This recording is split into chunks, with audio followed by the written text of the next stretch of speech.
Luck's a funny thing. You never see it coming, and when it hits hard. That's what happened to me. A double whammy of fortune.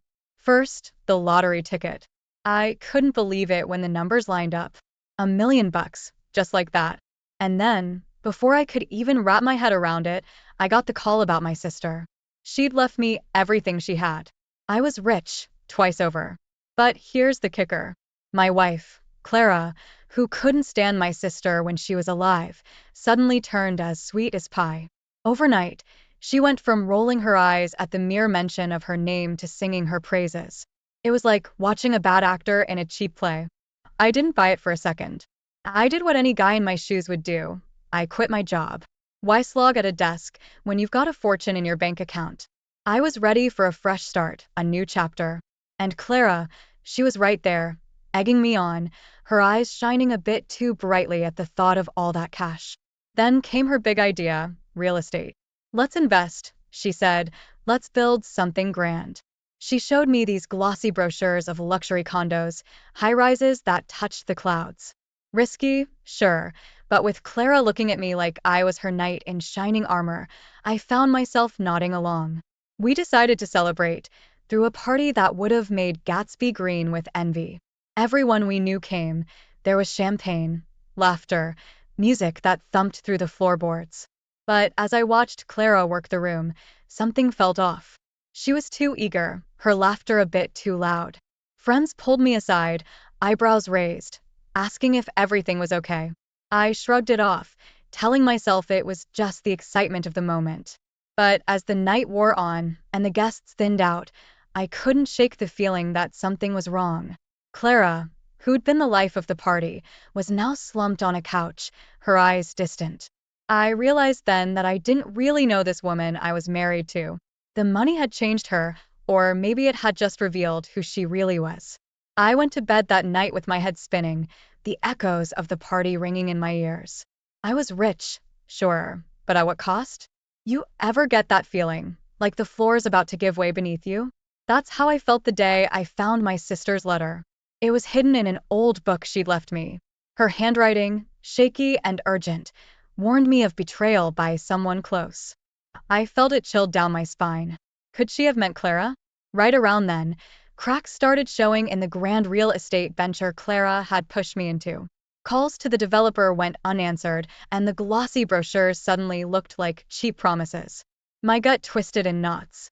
I remembered the way Clara's eyes lit up talking about the investment, and a horrible suspicion began to grow in my mind.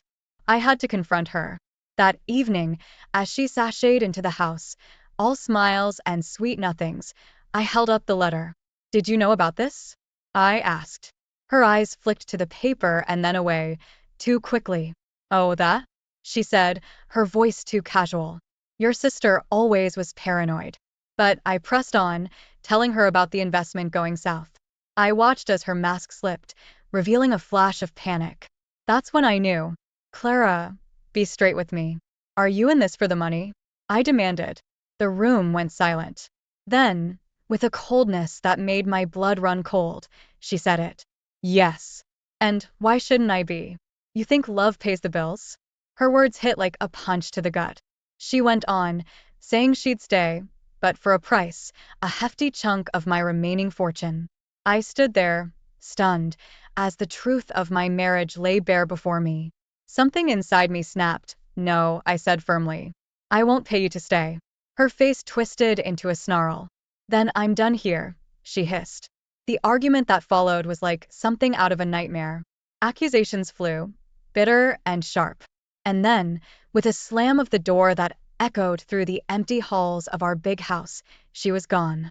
I stood in the silence she left behind, the letter from my sister clutched in my hand. Betrayal, lies, a scam, it was all crashing down around me. I thought I had everything, but in one evening, I realized I might just have lost it all. Ever had that nagging feeling that you've been played for a fool? That was me, after Clara walked out. But instead of moping around, I got to digging. The more I scratched at the surface of that real estate deal, the uglier it got. Turns out, it was linked to a notorious con artist. My stomach churned. How deep was Clara in this? Then, out of the blue, she's back. Standing at our door, tears in her eyes, feeding me a sob story about how sorry she was.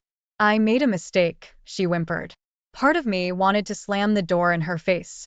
But another part, a curious part, wondered if there was more to her return. Could she lead me to the truth about the scam? So, I let her in. I kept my guard up, watching her like a hawk. We got an invite to this swanky social event, and I figured it'd be a good test. See how she acts in public, you know. There, in a room full of glitz and glamour, I ran into an old friend of my sister's. Let's call him Mike. He was a sharp guy, always had his ear to the ground. We got to talking, and I mentioned Clara, offhand. Mike's face changed, he leaned in close and dropped a bombshell. Clara's past wasn't as clean as she'd made it out to be. Turns out, she'd been rubbing elbows with some pretty shady characters long before she met me. My head was spinning. The lies, the scam, and now this? Clara, who I thought I knew, was turning out to be a stranger. Mike's words echoed in my ears as I looked across the room at her, laughing and smiling like she didn't have a care in the world. I realized then that this was more than just a bad investment. I was tangled up in something dangerous, and the only way out was to unravel it piece by piece. Starting with Clara. Trust is like a mirror. Once it's cracked, good luck piecing it back together. That's where I was at with Clara. With every lie that unraveled, I found myself digging deeper into her past. What I found was a trail of deceit that led straight to a marriage certificate. Clara had been married before, not just to anyone, but to a known fraudster. A chill ran down my spine. How could I have been so blind? Meanwhile, the real estate investment, my big leap into luxury, crumbled like a house of cards. Every cent I'd poured into it vanished into thin air. I was watching my fortune, my sister's legacy, slip through my fingers. And at the center of this storm was Clara. I had to confront her. The weight of betrayal hung heavy in the air as I laid out the evidence of her past. Her eyes darted around the room, looking for an escape that wasn't there. Is it true? I asked, my voice barely above a whisper. Clara broke then. Tears streamed down her face as she confessed everything. The real estate deal was a setup from the start, a scam she'd helped orchestrate. My heart sank. I thought of my sister, her warning letter, and how right she'd been. Clara sobbed, spilling out a story of manipulation and greed. She spoke of her ex-husband, the web of lies she'd been caught in, and how she'd seen me as a way out. But a way out to what? More lies? More deceit? I listened, numb, as my life with Clara unraveled into a tale fit for a crime novel. The woman I'd loved, trusted, and shared a life with was a stranger, a con artist who'd played me for a fool. As she wept, confessing her sins, I felt a mixture of anger and sorrow. Anger at her for the betrayal, and sorrow for myself, for being so easily duped. My fortune, my future, had been built on a foundation of lies, and now, it was all crashing down around me. Ever felt like you're in over your head? That was me. The day I walked into a lawyer's office to untangle the mess Clara and her scam had landed me in. I laid it all out, the fake real estate deal, Clara's confession, everything. The lawyer, a guy with a face as serious as a heart attack, listened without blinking. You're in a tight spot, he said after I'd finished. This isn't just about losing money. You could be implicated in the fraud. My heart sank. How had my life turned into this legal nightmare? I left the office with my mind racing, feeling like the walls were closing in on me. Then came the phone call. A voice, cold and emotionless, on the other end. Stop digging, it said, or you'll regret it. The line went dead before I could even respond. I tried to brush it off as a prank, but the universe had other plans. The next day, I'm driving to the store, and my brakes fail. It was sheer luck I didn't end up a wreck. Someone had tampered with my car. This was no prank, it was a clear message. That's when it hit me. I wasn't just dealing with a financial scam. I was up against people who played for keeps. My life, once a boring routine of 9-5s, had spiraled into a thriller, and not the fun kind. I made the only decision I could, to disappear. Going into hiding seemed like something out of a spy movie, but there I was, packing a bag with essentials, withdrawing whatever cash I could, and leaving behind the life I knew. The world suddenly felt like a giant chessboard, and I was a king in check. Every step had to be calculated, every move planned with care.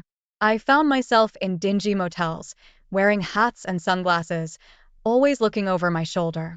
My life had become a series of shadows and doubts, hiding from unseen enemies.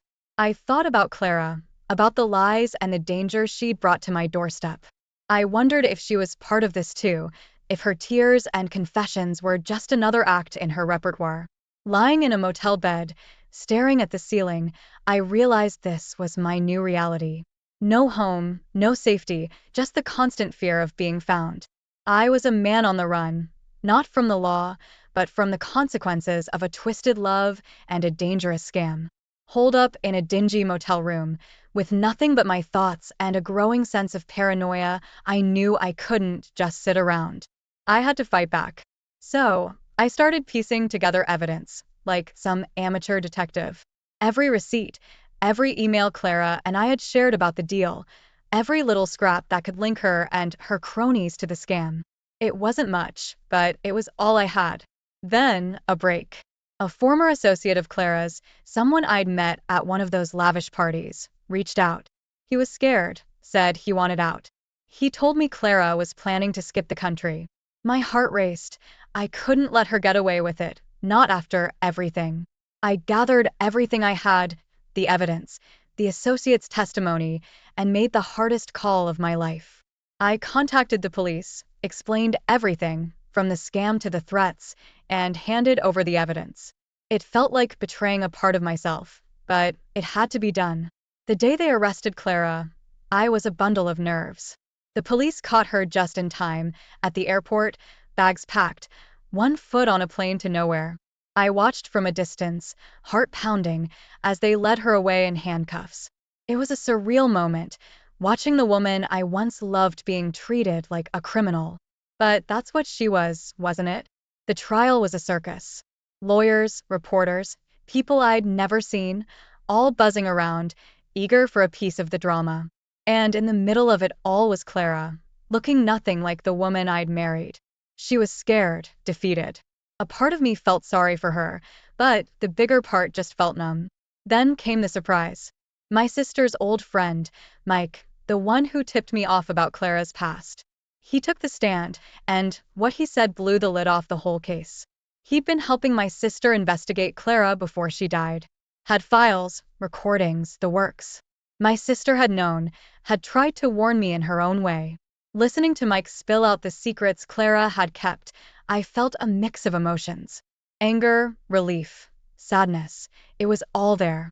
My sister, even in death, was looking out for me. And Clara, the woman I'd shared my life with, had been a stranger all along. As the gavel slammed down and the judge declared Clara guilty, I realized the life I'd known was over. There was no going back to normal, not after this. But maybe, just maybe, I could start to rebuild something new out of the wreckage she'd left behind.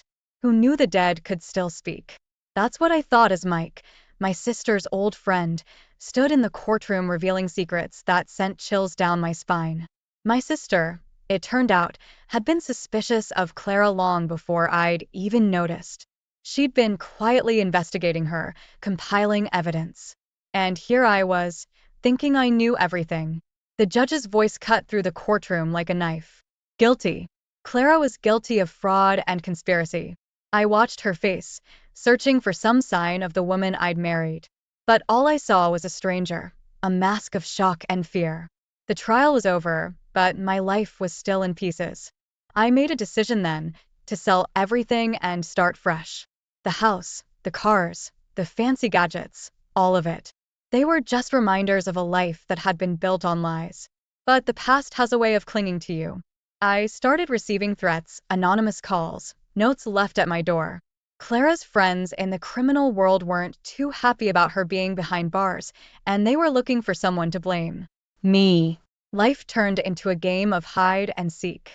I moved from place to place, never staying long enough to make a mark. Small towns, big cities, motels, rented apartments, I saw them all. But no matter where I went, the shadow of Clara's betrayal followed me. I became a ghost, a whisper. Contacts with old friends and colleagues were cut off, social media deleted, my digital footprint erased. Every new place was a chance to be someone else, someone who hadn't been fooled and ruined by love. But you can't run from yourself. Lying awake in yet another unfamiliar room, the walls seemed to echo with the remnants of my former life. The laughs, the fights, the dreams, all mixed with the cold reality of deception and danger. This was my life now, a nomad, drifting in the aftermath of a storm my wife had brewed. I wondered if it would ever be safe to stop running, to find a place to call home again. But for now, the road was my only companion, the only place where I felt safe from the threats and shadows of my past. Ever tried to disappear? It's not like in the movies. I learned that the hard way. Started going by John Smith, bland, forgettable. Got a job at a warehouse, the kind where they don't ask too many questions. Life under a pseudonym was lonely, but it was better than looking over my shoulder every second. But you can't outrun your shadow. One evening, as I was leaving work, one of Clara's associates cornered me. A big guy, all muscle and menace. "We know who you are, and we're not done with you yet," he growled. My heart pounded in my ears. This was it, I thought. But luck was on my side. A coworker interrupted, and I bolted, adrenaline fueling my escape. That night, I realized something had to change. I couldn't keep running forever. It was time to face my demons head on. No more hiding, no more running. I was going to take down the network that had turned my life into a nightmare. I contacted a private investigator, someone with no ties to my past. Together, we devised a plan. We'd set a trap, use me as bait to draw out the big fish. It was risky, sure, but I was done being the victim. The Pi and I worked meticulously, setting up a fake deal to lure them in. We chose an abandoned warehouse, rigged with cameras and mics. I was the centerpiece, the distressed businessman, looking to make a deal. The day of the sting, my heart was a drum in my chest. The warehouse felt like a stage, and I was the lead actor in the most dangerous play of my life. We waited, the silence thick with tension. Then they came. The same muscle-bound goon who'd cornered me, and others I recognized as Claris associates. I played my part, offered them a deal they couldn't refuse. They were cautious, circling me like sharks. But greed got the better of them, and they took the bait. That's when the Pi and his team swooped in. It was over in minutes, shouts, handcuffs, the whole 9 yards. As the police led them away, I felt a weight lift off me. For the first time in what felt like forever, I could breathe. I watched as the warehouse, once a symbol of my fear, became the place where I took back control. Claris Network, the people who had threatened and haunted me, were finally out of the game. I had faced my past and come out the other side. But as I walked away from the warehouse, I knew my journey wasn't over. There were still pieces of my life to pick up, a future to rebuild. But for now, I'd won a crucial battle, and that was enough to keep me going. Just when I thought I had the upper hand, life threw me a curveball. The plan that was supposed to put an end to my nightmare backfired. Instead of trapping the criminals, I ended up their captive. There I was, bound and gagged in a dingy, dimly lit room, the irony of the situation not lost on me. While I was trying to figure out a way out of this mess, the goons started talking. They didn't realize I was listening, or maybe they didn't care. Bit by bit, I pieced together the shocking truth. Clara's betrayal ran deeper than I'd ever imagined. She wasn't just a passive participant, she was the mastermind. The scams, the threats, the whole charade, it was all her doing. My heart sank as the realization hit me. The woman I had loved, trusted, had been using me from the very start. But fate had one more twist in store for me. One of the gang members, a guy I'd never seen before, approached me when we were alone. He was different, nervous and fidgety. He whispered hurriedly that he wanted out, that he'd been forced into this life. He saw his chance in me, a way to make things right. I was skeptical, but what choice did I have? With his help, I managed to escape. We snuck out under the cover of darkness, every creak and whisper amplifying my pounding heart. It felt like a scene straight out of a thriller, only this was my life, and the stakes were all too real. Once safe, I contacted the police. My newfound ally turned witness, providing information that blew the case wide open. One by one, the members of Claris' network were rounded up and arrested. It was a victory, sure, but it felt hollow. The most devastating blow came last. As the police unraveled the threads of Claris' web, they found evidence that she'd been plotting against me since day one. Our meeting, our courtship, our marriage, it had all been part of her plan. I was nothing more than a pawn in her game, a means to an end. Sitting alone, grappling with the breadth of Claris' deceit, I felt a deep sense of betrayal. The person I had shared my life with, who I thought I knew, was a stranger. But amidst the ruins of my broken trust, there was a glimmer of something else: relief. The truth was out, and with it came a chance to start over, to rebuild on my terms. It was a small comfort, but in that dark moment, it was all I had. Ever had a moment where you realize you need a complete do-over? That's where I was, standing at the crossroads of my life, shattered and disillusioned. The decision was clear as day. I needed to leave, to put oceans between me and the life that had turned into a nightmare. So, I booked a one-way ticket to somewhere far, anywhere but here. But life wasn't done with its cruel twists. On the eve of my departure, news hit me like a ton of bricks. Clara, the mastermind of my misery, had been released. Some legal loophole, a technicality, had set her free. It felt like a sick joke, the universe having one last laugh at my expense. And Clara? She wasted no time. She went to the press, playing the victim, spinning a tale that painted me as the villain. I watched my name, my reputation, get dragged through the mud, sullied by the lies of the woman I once loved. It was a bitter pill to swallow, watching her twist the knife one last time. So, I left, walked away from everything: the house, the remnants of my fortune, the life I'd known. I realized then that the money, the wealth, it had brought nothing but pain and betrayal. My sister's inheritance, once a blessing, had turned into a curse. As I sat in the airport, waiting to board my flight to a new life, a letter was handed to me. It was from my sister, written before she passed. My hands trembled as I opened it, not sure what to expect. Her words hit me hard. She'd known about Clara, had seen through her charade. The fortune she'd left me, it was a test, a final attempt to show me Clara's true colors. She'd hoped it would open my eyes to the truth. But I'd been blind, too blind to see what was right in front of me.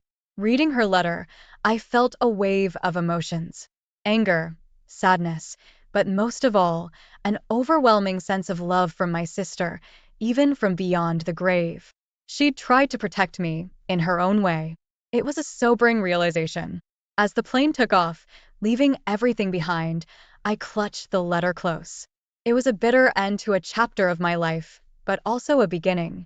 A chance to start anew, with the wisdom of hard-earned lessons. My sister's words, her warning and love, would be the guiding light in my journey ahead. A journey into the unknown, but with a newfound hope for redemption. I thought that's what good friends did: hung out together with their significant others and have fun, not screw around with your wife. It all started about 2 years ago when I came home from work one day, walked in the house, and saw my wife on her phone smiling. But when she saw me walk in, she got off the phone. I didn't think anything of it. I just thought she was done with her conversation. As the night goes on, we have dinner, chat for a bit, watch a movie, and turn in the middle of the night.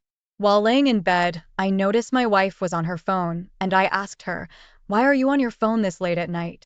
Her response was, "A coworker was working on a project and needed to ask me something." I said, "This late at night?" She said, "Yes, I am just answering a question." At that moment, I just turned back over and went to sleep. I have been married to this woman for 16 years. I didn't have any reason to not believe her. The next day, I didn't bring it up, but it was kind of odd, I thought, because it's never happened before. And she has been working for the same company for 10 years, and no coworker has ever texted her that late at night. After work, we have our normal routine. While we were lying in bed watching TV together, the phone buzzed again at 11:30 p.m. I didn't say anything. My wife made a comment like, "Gosh, what does she want now?" When I heard that, I thought it must be her coworker again, but I am starting to think something else is going on. It has been about a month now, and her coworker is texting all the time, even on weekends at odd hours. And I have to say, it's getting very suspicious, but I can't come across as the jealous and controlling husband who doesn't trust his wife. So, I don't question her about it. So, one day after work, my wife sends me a text saying she is going to hang out with a few coworkers and do happy hour after work. I have no problem with that. It's all innocent. She gets home about 12:30 a.m., which is respectable because she has to get up at 8 a.m. to get ready for work and be there by 10. I leave before she does. So, I kiss her goodbye and tell her to have a good day. I work in telecommunications, and I also work with my best friend. We have been friends since we were kids. When I ran into him, we work in the same building. He says he is tired because he stayed out late. I told him, that's what you get. He just chuckles and walks away. After work, I get home and my wife is already at home. I asked her was everything okay since she normally gets home after I do. She said she came home early because she had a headache. I then asked her how she is feeling. She said the headache is wearing off because she took some Tylenol. Later that night, that coworker sends my wife more text messages. Now I am really starting to get suspicious. The next morning, I flat out asked my wife, is there anything going on that I should know about? My wife looked at me and asked, what are you talking about? You know what I am talking about. You keep getting these text messages this late at night, and it's never happened in the last 10 years, and all of a sudden you are getting nightly text messages. What is going on? I said. She yells and says there is nothing going on. At that moment, I picked up my bag and left, didn't even kiss her or anything, because I know she is lying because a decade has gone by, and this has never happened before. I started to think of everything I knew about my wife and what was going on and if there had been anything suspicious before this. While I am at work, I get a text from my wife saying after work she won't be coming home. She is going to stay at a friend's house because she feels like we are drifting apart. I thought to myself, what the hell is she talking about? So, I didn't even question it. My response was, okay, that's all I said. After work, I am perplexed as to why she is getting late night text messages and now she doesn't want to come home. Something is definitely going on. Well, as the night goes on, I am surprised I didn't get a text from my wife. So, I go off to sleep at about 1:07 a.m. in the morning. I hear someone in the house. I immediately get out of bed, turn on the light. By the time I get to the light and turn it on, I notice my wife is walking toward the bedroom, but she is messed up. Her hair is in shambles. She has scratches all over her face. Her blouse is torn. I look at her and say, what the hell happened to you? She looks at me with tears in her eyes and says, you will find out soon enough. I thought to myself, what the hell? Then suddenly my phone rings. I go to pick it up and it's my best friend's wife. She begins to tell me that she came home and caught my wife and my best friend having sex. I could not believe what I was hearing. She said, I am sorry to be the one to tell you, but I came home unexpectedly and caught them in our bed. As I am hearing this, I look back at my wife and say, how could you? She is just standing there with tears in her eyes. She says, I am sorry. I got off the phone and started packing some things. I didn't want to be near her. She asked where I was going. I told her away from you. I told her, don't come near me. You were lying to me all along. I call my brother at about 2 a.m. and he asks, is everything okay? I said no. I told him my wife was having sex with my best friend. He says, no way, you're kidding. I said, nope. His wife called me and told me she caught them in their bed. He says, holy moly. He then says, you can come stay as long as you need. After settling in with my brother for the night, I get to work the next day. I run into my ex-best friend. I go up to him and hit him. Everybody that's around breaks us up. And my boss comes out of his office and says, what in the world is going on? I tell my boss, this jerk was having sex with my wife. My boss' eyes got so big. I didn't know there's so much white in someone's eyeball. He looks at me and says, go home. He says he will call me later. After all that, I go back to my brother's. He was surprised to see me. He said, why are you back so early? I told him, I hit my best friend and my boss sent me home. My brother says, he can fire you for that. I told him I know, but I don't care. He was supposed to be my friend. After about an hour, my boss calls me and tells me he won't fire me. He made some phone calls and he is transferring me to another location about 20 minutes away. I thanked him for not firing me. But before he got off the phone, he told me to get my emotions in check and handle this the right way. After talking to my boss, I am sitting on my brother's couch and there is a knock on his door. My brother answers the door, opens it up wide enough for me to see that it's my wife. I asked her, "What does she want?" My brother lets her in. She walks directly in front of me, gets on her knees and begs me to come home and not to leave her. I told her, "I can't answer that right now. What I am feeling right now is to divorce you. And that's where my mind is at the moment." At that moment, she said she would do counseling, anything. I said to her, "That won't help me. Maybe it will for you.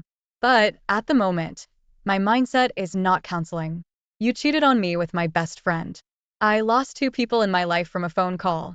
I told her, "The best thing you can do is go home." She continues to beg and plead. I told her, "My mind is not going to change in a day. And it probably won't." She gets up crying and walks out the door. I told my brother that I just can't forgive her at the moment. He looks at me and tells me not to make any rash decisions. The week goes by and I decide to call a few lawyers to see what I am looking at for divorce. I tell the lawyer that I am just looking to get out of the marriage without too many bruises. He asks me, "Do we have any assets?" I tell him, "We just have the house and a couple of cars that are paid for." He then asks, "Who is the breadwinner?" I tell him that I make a little more than her, about 5,000 more per year than her. He also asks, "Why am I divorcing her?" I was honest with him. I told him that my wife was cheating with my best friend and his wife caught them. He says, "I am really sorry to hear that." He then tells me in Virginia, we have to be separated for at least a year first, before we can file for an uncontested divorce and 6 months if you have no children. So, after that conversation, I thanked him and got off the phone. I want to thank everyone who read this far. I am really leaning towards divorce, but I have to be separated first before anything else can happen. I don't know when I will come back with an update. It may be weeks or months. But, so, it was just a regular Thursday evening, right? I was chilling on the couch watching some game on TV, and out of nowhere, Marie, my wife, drops this bombshell on me. "How about we open up our marriage?" She says, casual as if she's talking about the weather or something. Man, I was floored. Marie with her perfect little princess life wanting to spice things up. Honestly, I didn't know what to make of it. You see, Marie and we've been together since college. Always the golden couple, the kind everyone looks at and thinks, they've got it all figured out. But here she was, looking at me with those big, adventurous eyes, suggesting we bring other people into our marriage. Like it's no big deal. I gotta tell you, I wasn't on board. Not one bit.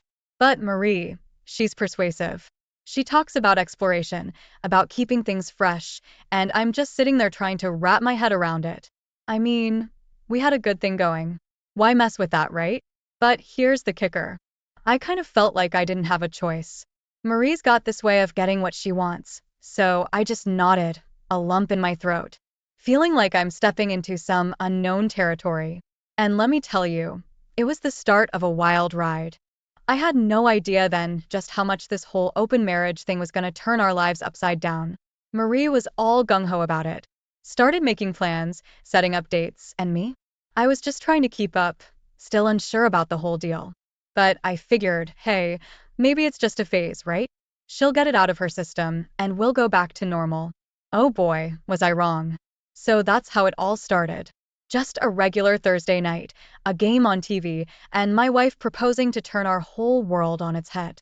Little did I know this was just the beginning of a journey that would change everything I thought I knew about love, marriage, and what it means to be truly happy.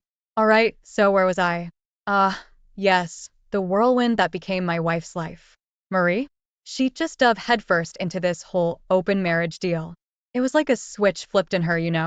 Suddenly, she's out almost every night, dressed to the nines, lipstick bright and daring. I'd catch glimpses of her phone lighting up with messages, names I didn't recognize, little winks and heart emojis.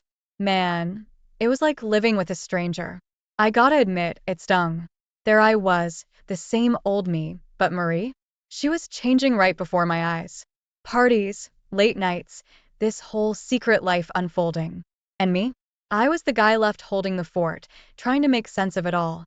I'd sit up waiting, listening for her key in the door, wondering who she was with, what she was doing. My mind was a mess, but I kept it all inside. I remember one night she came home late, or should I say early. The sun was about to come up. She was all smiles, a little tipsy maybe, and she had this glow, like she was living her best life. And there I was in my pajamas, feeling like a total loser. I wanted to ask her all sorts of things, but the words just wouldn't come out. So I just watched her, drifting further away from me. Friends told me, hey man, you should get out there too, meet someone. But that wasn't me. I wasn't interested in playing this game. I wanted my wife, the woman I married, not some late night party animal I barely recognized. I kept hoping she'd get tired of it all, come back to me, back to us. But as the days turned into weeks, and weeks into months, that hope started to fade. You see, what hurt the most wasn't the late nights, or the secret texts. It was watching the person I loved most become someone I didn't know. I missed her. The old her. The one who'd laugh at my dumb jokes, curl up next to me on the couch, share her dreams and fears. Now she was sharing herself with others, and I was just the guy she came home to. So that's chapter 2 of my little soap opera. Marie, lost in her whirlwind of new experiences. And me, stuck at home, trying to hold onto the remnants of a marriage that was slowly slipping through my fingers. Little did I know things were about to take another turn. A turn that would change everything once again. So fast forward a year into this whole open marriage chaos. Marie still riding her wave of late nights and new faces, and me? Well, I was mostly sticking to my routine, trying to keep my head above water. But then, one night, everything changed. I was at this little bar down the street, nothing fancy, just nursing a beer and lost in thought. That's when Leah walked in. Leah, man, she was like a breath of fresh air. She sat down beside me, ordered a drink, and we just started talking. Nothing heavy, just easy, comfortable chit-chat. She had this way of making me laugh, you know? A sense of humor that just clicked with mine. And the best part? She actually listened. It wasn't like with Marie, where I felt like I was talking to a wall these days. We started hanging out more. It wasn't anything serious at first, just two people enjoying each other's company. But as weeks passed, I found myself opening up to Leah in ways I hadn't with anyone in a long time. She had this knack for understanding, for really getting where I was coming from. It was refreshing, to say the least. Now I wasn't planning on anything happening. But life has a funny way of throwing curveballs. Leah and we just clicked. It wasn't just about filling a void or seeking some thrill. It was genuine, real connection, something I'd been missing for so long and didn't even realize. Marie, she noticed the change in me, saw how I'd light up when I talked about Leah, even if I was trying to play it cool. And let me tell you, she did not like it. Not one bit. The tables had turned, and suddenly she was the one feeling insecure, trying to gauge where she stood. It's weird, you know? For so long, I'd been the one in the shadows, watching Marie transform, evolve into this person I barely recognized. And now here I was, finding a piece of myself that I thought I'd lost. Leah, she gave me that. She reminded me that I was more than just Marie's husband, more than the guy left behind. I was my own person, with my own wants and needs. But as my relationship with Leah grew, so did Marie's panic. She started questioning me, wanting to know what Leah and I were up to, what we talked about, how I felt about her. It was like she couldn't handle the taste of her own medicine. She'd opened this Pandora's box, and now she was scrambling to close it as she watched me drift away. So that's the story of how Leah came into my life. She was this unexpected light in the midst of all the chaos. She helped me find parts of myself I'd forgotten, showed me that there was more to life than just clinging to the remnants of a marriage that was clearly on its last legs. But as things with Leah got deeper, the situation at home got more complicated. Marie's whirlwind was catching up to her, and our little game of open marriage was about to hit its peak. Okay, so we're at this crucial chapter now. Marie's world, her perfect little bubble of freedom and adventure, it started to show cracks, big ones. She's noticing how I'm not just her backup plan anymore. I've got Leah, and things between us are getting serious. It's not just some fling or a way to get back at Marie. Leah's become a real vital part of my life. Now Marie, she's seeing all this, and guess what? She's freaking out. She comes to me one evening, all serious like, and says, "Let's close our marriage. Let's go back to how things were." Just like that, as if we can rewind time and erase all that happened. But man, it wasn't that simple. My heart, it wasn't in the same place anymore. Leah had changed me, you know? She'd opened up this new part of me that I didn't even know existed. With her, I felt alive, appreciated, like I mattered. It wasn't just about filling the void Marie left.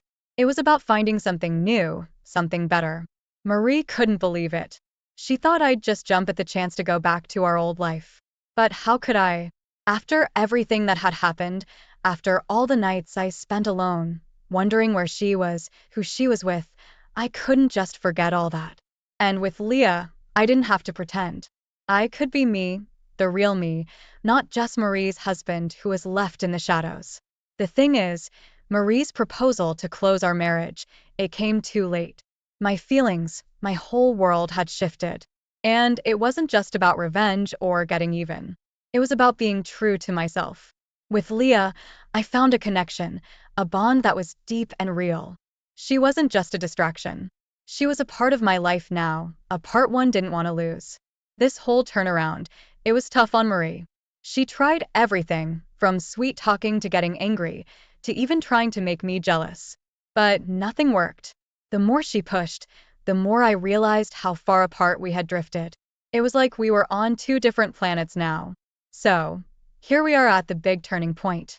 Marie desperate to get back what she thought was hers, and me finally finding my footing, standing up for what I really wanted. It was a mess, a real emotional roller coaster. But sometimes life throws you these curveballs, and you gotta roll with them. Leah, she stood by me through all this. She wasn't pushing me or pulling me. She was just there, a steady presence in the chaos of my crumbling marriage. And that meant everything to me. It wasn't about picking sides. It was about picking me, choosing what made me happy. And that's what I did. So that's chapter 4 for you. Marie trying to close the door she opened, and me, realizing that door led me to a path I needed to walk, with Leah by my side. It was a tough realization, a hard choice. But in the end, it was the only choice that made. Alright, so we're diving into some deep waters here. Chapter 5. When the masks came off and the secrets spilled out, Marie, she didn't take the whole me moving on with Leah thing too well. Not at all.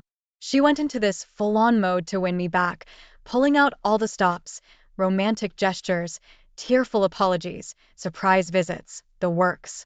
But it was too little, too late. My mind was made up. I was with Leah, and that was that. But here's where it gets messy. Marie, in her desperation, started playing dirty. She tried to drive a wedge between Leah and me, spreading rumors, twisting truths. It was like she was a totally different person, one I couldn't recognize or even understand. And amidst all this chaos, some real skeletons tumbled out of her closet. I started learning things about Marie that blew my mind.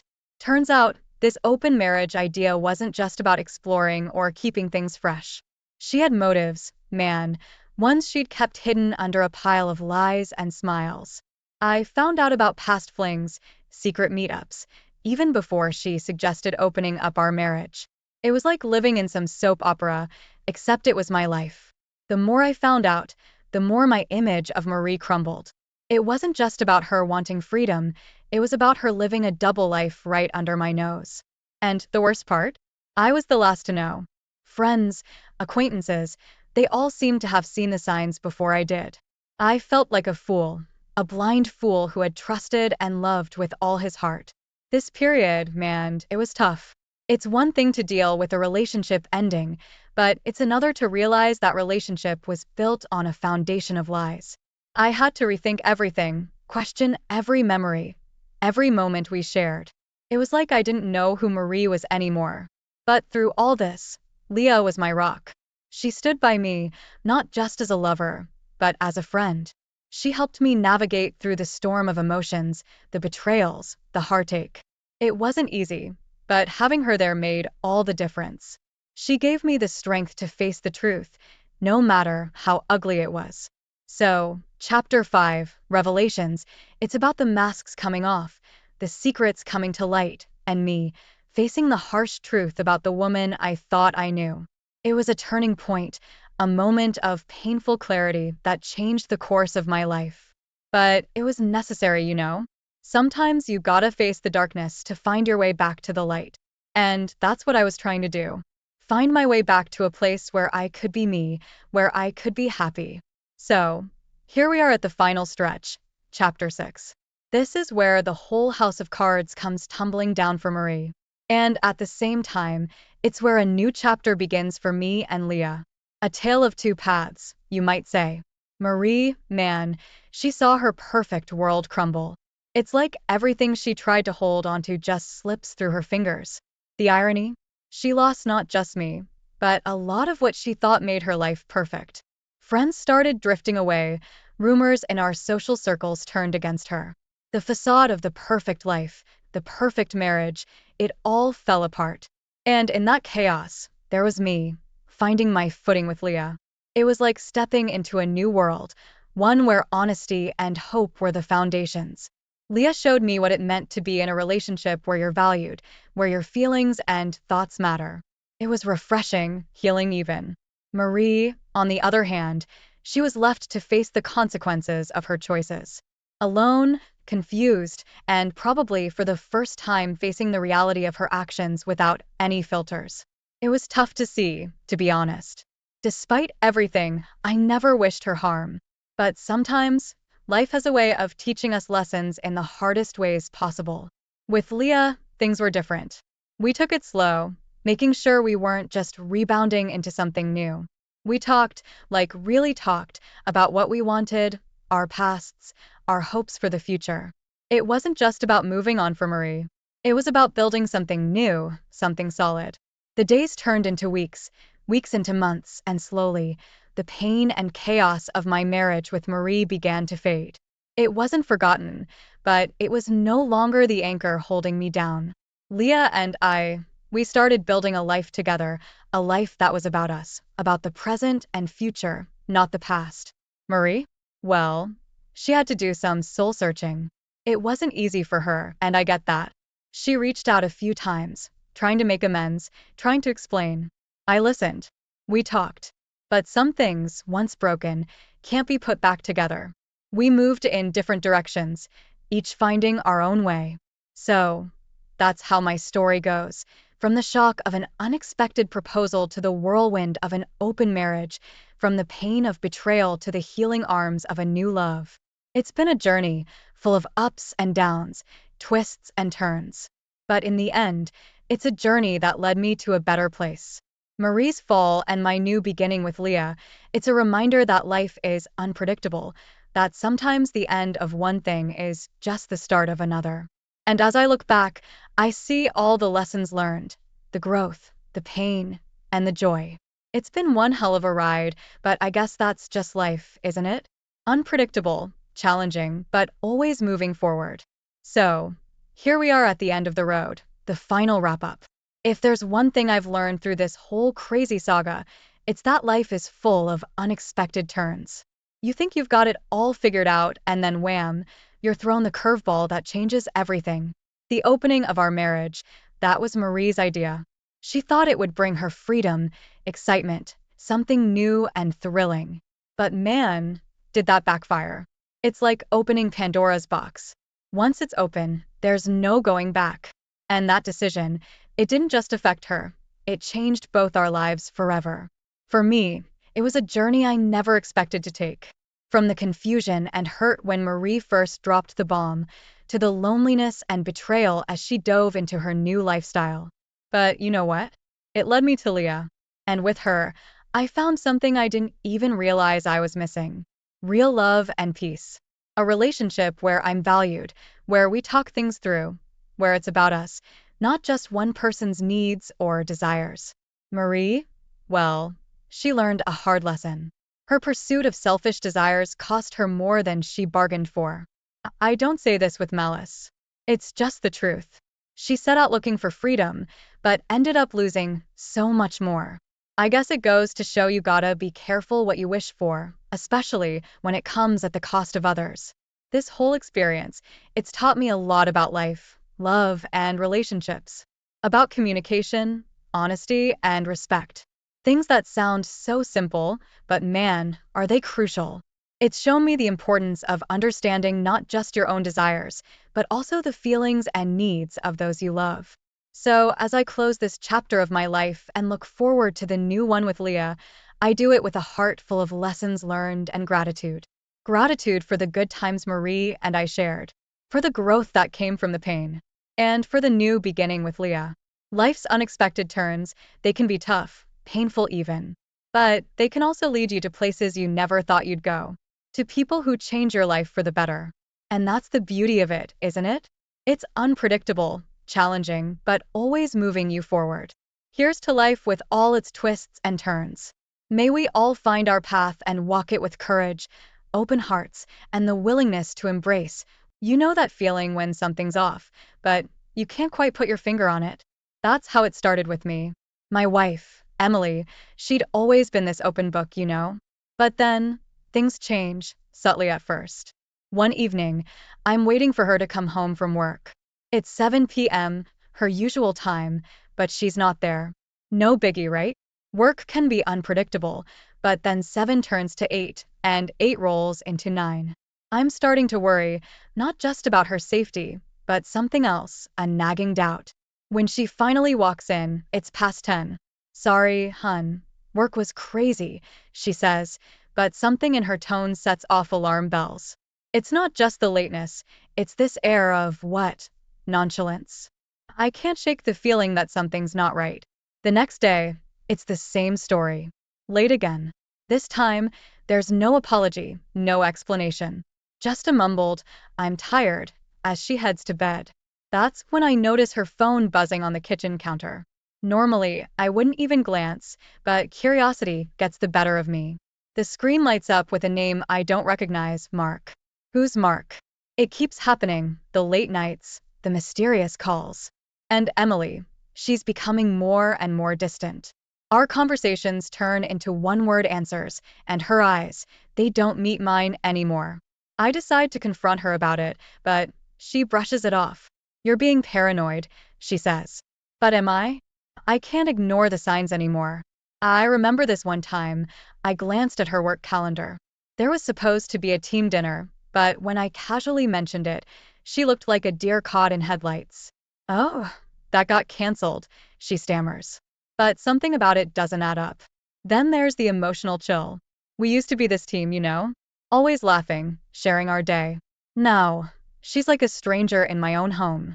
I try to reach out, ask if everything's okay, but she just shrugs it off. I'm fine, she insists, but her eyes are cold, distant. I'm not the type to snoop, but these doubts, they're eating me up inside. So, one night, when she's asleep, I do something I never thought I'd do. I check her phone. There it is, a string of texts from Mark, and they're not just friendly banter. My heart sinks. It's like this weight just settles in my chest. The worst part? I still love her. Despite all this, part of me hopes there's a reasonable explanation. But deep down, I know. I know something's broken, and I'm not sure if it can be fixed. That's where it all started, with doubts, late nights, and a name on a screen. It's funny how the smallest things can unravel your whole world. But that's just the beginning, you know? The tip of the iceberg. And what lies beneath? Well, it's a whole other storm. Out of nowhere, she throws this bombshell at me. Are you cheating on me? It hits me like a freight train. I'm there, utterly gobsmacked. Me? Cheating? That's rich, considering the late nights and the texts I've been seeing on her phone. But let me back up a bit. The air's been thick with tension lately. Emily, she's been distant, and now, out of the blue, she's hurling these wild accusations at me. I can't help but laugh, but it's a bitter sound. Where's this coming from? I ask her, but she just glares at me, her arms crossed. Don't play dumb, I know you're up to something, she snaps. It's like I'm in some twisted version of reality. Here I am, getting blamed for something I've never even thought about, while she's the one acting all secretive. It's maddening, and I feel like I'm in this alone. My friends, they don't get it. Just talk to her, they say, but it's not that simple. Every attempt at a conversation turns into a fight. One day, I'm home alone, and her phone's buzzing on the table. It's probably nothing, but something inside me says to check. I know it's wrong, but I need to know. I pick it up, and there it is, a message from some guy, all hearts and kissy faces.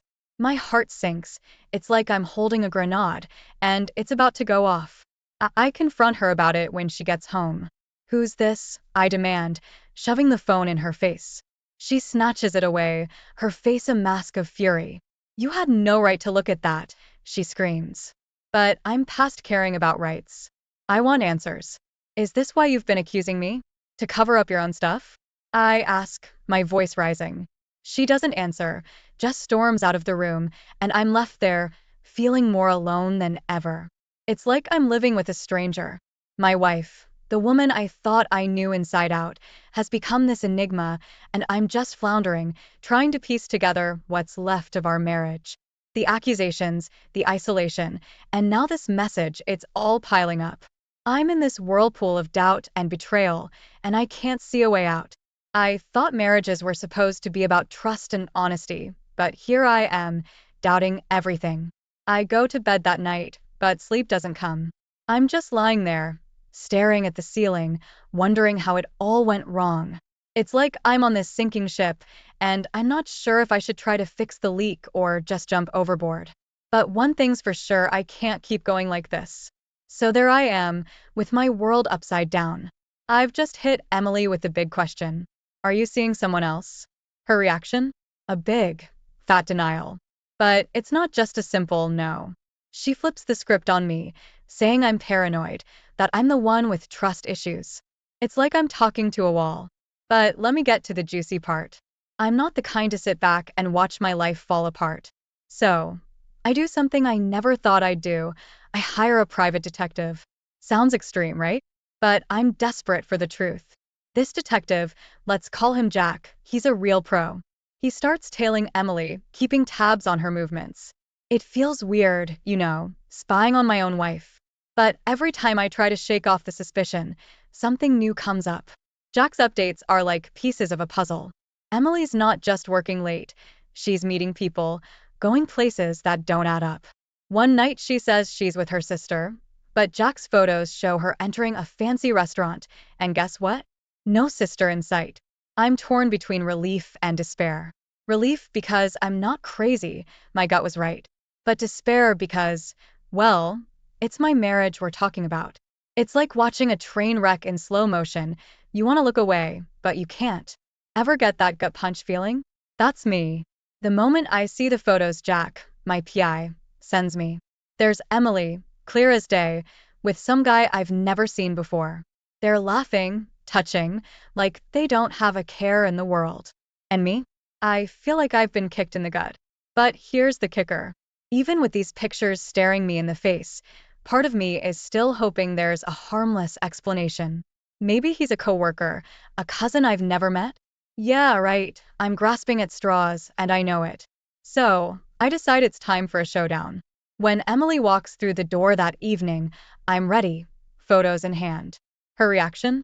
She freezes, like a deer caught in headlights. But only for a second. Then, she launches into this whole spiel about how they're just friends, how I'm blowing things out of proportion. I can't believe you're spying on me, she yells. You're paranoid. It's like I'm living in some twisted world where I'm the bad guy for finding out she's lying. The conversation goes nowhere, she's in denial, and I'm just hitting a brick wall. I try to keep my cool, but inside, I'm boiling. This isn't just about her lying anymore. It's about trust, respect, things you can't have a marriage without. And here we are, standing in our living room, a chasm between us that's growing by the second. The more I push, the more she denies. It's a dance, a messed up one. These photos mean nothing, she insists. But they mean everything to me. They're proof that my marriage, my life as I know it, is a sham. I go to bed that night, but sleep is a stranger. My mind's racing, replaying the confrontation, the denials, her accusations of paranoia. It's like I'm trapped in a nightmare, and I can't wake up. In the quiet of the night, it hits me. This isn't just about whether or not Emily's cheating. It's about us, who we've become. I'm lying there in the dark, wondering if I ever really knew her. And that's the scariest part of all. Ever had your world turned upside down? That's me when Jack, the detective, drops the bomb, more photos, more evidence of Emily's infidelities. It's not just one guy, there are others. Each photo, each message he shows me is like another stab in the heart. I thought I was prepared for the worst, but this is a whole new level of betrayal. The hurt is deep. It's like everything I believed in, everything we built over the years, is crumbling to dust. I confront Emily again, armed with this new evidence. But it's not just a confrontation this time, it's an outpouring of pain and betrayal. How could you do this to us? I ask, my voice barely above a whisper. She's defensive, throwing back accusations at me. You're always busy. You never listen. It's like she's trying to justify her actions, but it's all noise to me now. The trust is broken, shattered into a million pieces. Our house, once a home filled with love and laughter, turns into a battlefield. Every conversation is a potential trigger. We're like two strangers, walking on eggshells, bracing for the next explosion. The air is thick with tension, anger, and unsaid words. It's exhausting, living in this constant state of conflict. I find myself withdrawing, retreating into my shell. It's easier than facing the reality of our broken marriage. But the silence is deafening. It's in these quiet moments that the reality of our situation hits me the hardest. I start questioning everything, our past, our love, the vows we took. How much of it was real? How long has this been going on?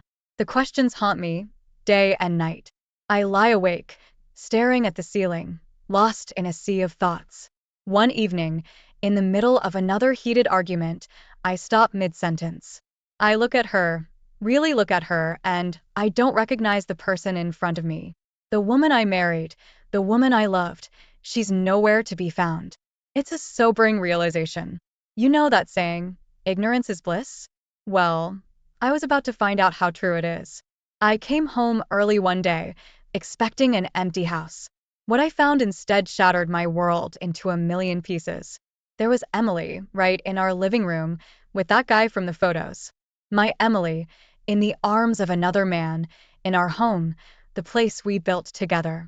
It was like a scene from a nightmare, except I was wide awake. The shock hit me like a freight train. For a moment, I couldn't move, couldn't speak. I just stood there, watching the scene unfold before my eyes. Then, the anger and hurt came crashing in. It was a tidal wave of emotions, overwhelming and uncontrollable.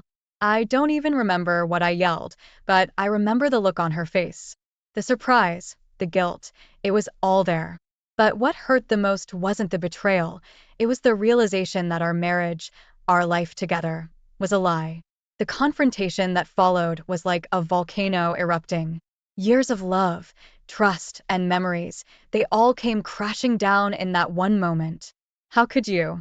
I kept asking, but no answer would have been good enough. Nothing could undo what I had just seen. Emily tried to explain, to apologize, but it was all just noise to me. I was too far gone, drowning in a sea of anger and grief. It was like every word she said was a reminder of the betrayal. Our home, once a place of comfort and love, felt like a prison, trapping me with my own shattered illusions. I walked away mid-sentence. I had to get out, to breathe, to think. The walls of the house were closing in on me, each one echoing back the lies and deceit. The chapter ends with me outside, sitting on our front steps. The cool evening air is a stark contrast to the burning chaos inside me. I'm trying to piece together the fragments of my life, but they're slipping through my fingers. The future, once so clear and bright, is now a dark, uncertain path. And there I am, alone in the silence of the night, wondering how it all went so wrong. The pain is raw, the betrayal deep, and the road ahead is uncharted. But one thing is clear, nothing will ever be the same again.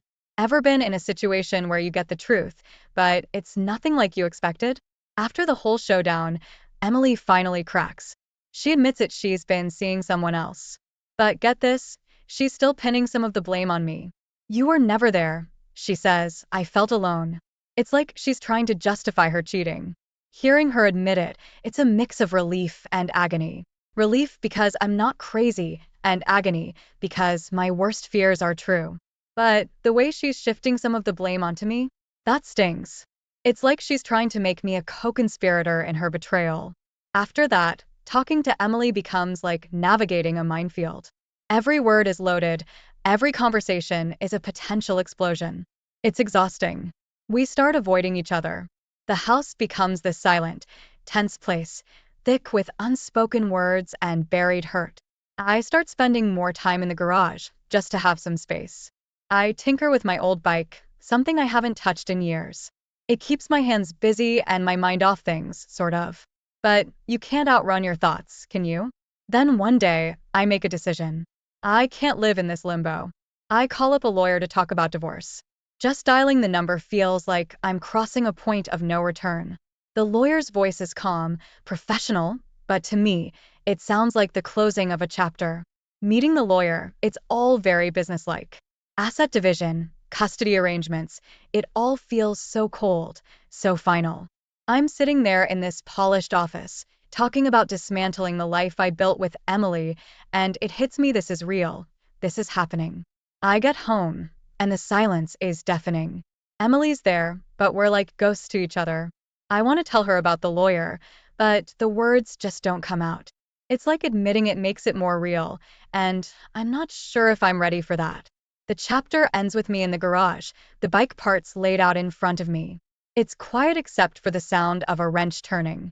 I'm lost in my thoughts, trying to piece together what's left of my life, just like I'm piecing together this bike. But some things, once broken, can't be fixed. And there I am, alone with my thoughts, surrounded by the ghosts of a life that used to be, wondering how everything that once seemed so right turned out so wrong. You know how they say it never rains, but it pours?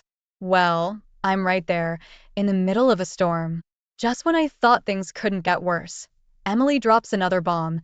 She wants half of everything. And I mean everything, the house, my savings, even my grandpa's watch. It's like she's trying to erase me from my own life. But here's where the plot twists a bit. My buddies, they've been my lifeline. They're there with a beer and a listening ear when I need it. We're at Dave's place, and I'm spilling my guts. They're outraged on my behalf, throwing around words like unfair and ridiculous. It feels good to have someone in my corner for a change. Then, in the quiet moments, I start thinking about the past 15 years. You know, the good times with Emily, the vacations, the lazy Sundays, the way she used to laugh at my dumb jokes. It's like this montage of memories, playing on a loop in my head. And man, it hurts. It's like mourning the death of a life I thought I had. One night, I'm sitting in the backyard, just staring up at the stars. It's peaceful, a stark contrast to the chaos of my life. I think about all the dreams we had, all the plans we made. It's hard to accept how things have turned out. It's like I'm living in the aftermath of a hurricane, trying to make sense of the wreckage. Back at Dave's, the guys are trying to cheer me up. They're planning a guys' night out, something I haven't done in ages. It's weird, you know, trying to find normalcy in the middle of a personal crisis. But I go along with it, trying to put on a brave face. I get home late that night, a little buzzed, and the house feels empty, haunted almost. I wander from room to room, each one filled with echoes of the past. I stop in front of the photo wall, our smiling faces looking back at me. It's bittersweet, a reminder of what used to be and what's lost. After Emily and I decide it's over, the house feels empty, like a shell. I'm wandering through these rooms, each one screaming with memories, and I'm just lost. The divorce proceedings start. It's a mess of paperwork, meetings with lawyers, and endless arguments over who gets what. Every item we're fighting over, it's like a piece of our life together being judged and evaluated. It's surreal, sitting in a stark office, dissecting the life we built together. But it's not just the legal stuff that's tough. It's the loneliness, the deafening silence of the house. I come home from work, and there's no one to talk to. No Emily asking how my day was, no laughter, no warmth. Just me and the echo of my footsteps. I try to keep busy, throw myself into work, hang out with friends. But when I'm alone, the confusion hits hard. What do I do now? Who am I without her? We were a team, and now I'm just this solo player in a game I don't know how to play. The future, it's this big, blank canvas. And I've got no clue what to paint on it. I used to have plans, dreams, but now, it's like trying to navigate through a fog. I'm second guessing every decision, every move. There's this one night, I'm sitting in our gnome, my backyard, just staring at the stars. I used to do this with Emily, talk about our dreams, our future. Now, it's just me, a beer in hand, and a heart full of questions. I think about all the things I could do, all the places I could go. But it's scary, starting over. I'm not some young guy with no ties. I've got a history, a past that's weighing me down. The chapter ends with me lying in bed, the room dark except for the moonlight streaming in through the window. I'm staring at the ceiling, lost in thought. The future's uncertain, a path untraveled. I'm haunted by the what ifs and the could have beens. And there I am, alone in the quiet, trying to piece together a new life from the remnants of the old. It's daunting, this journey ahead. I'm stepping into the unknown, and I've never felt so unsure. But I guess that's how new beginnings are, right? Scary, uncertain, but maybe, just maybe, a chance